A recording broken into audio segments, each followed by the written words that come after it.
13h, 14h, Europe 1 Info. Et à 13h13 sur Europe 1, c'est l'heure d'accueillir notre docteur Brigitte Millot pour la chronique santé du jour, Clélie. Bonjour docteur Millot. Bonjour Clélie, bonjour Géraldine. C'est aujourd'hui la journée mondiale du pain. Aliment millénaire, un pilier de notre alimentation et de notre culture même.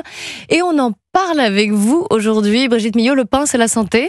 Le pain c'est la santé, oui. Alors Clélie, même si sa consommation a nettement baissé, il se vend tout de même 300 baguettes chaque seconde.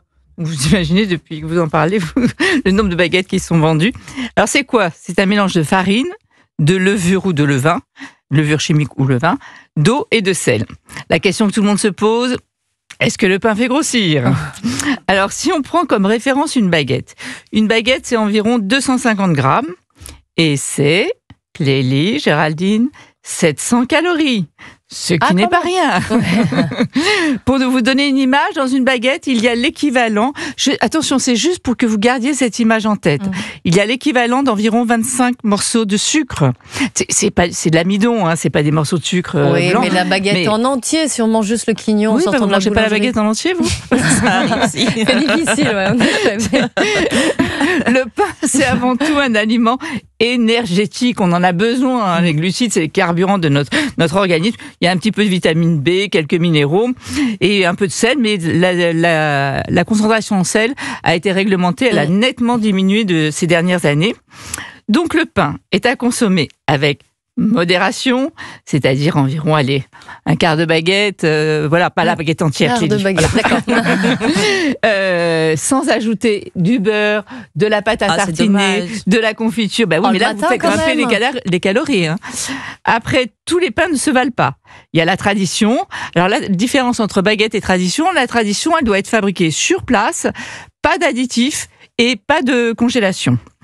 Après, il y a les pains complets. Ça, c'est l'idéal pour la santé. Un pain complet, pourquoi ? Parce qu'en fait, on a gardé l'écorce de la graine. Donc, il y a plus de fibres, il y a plus de minéraux. Ça, c'est l'idéal. Et avec du levain à la place de la levure chimique. Donc, un pain complet avec du levain. Ça, c'est idéal pour la santé. L'indice glycémique baisse. Donc, c'est beaucoup mieux. Après, il y a aussi les pains aux différentes céréales qui sont très bons. Il y a plein de choses dedans. C'est bon pour la santé.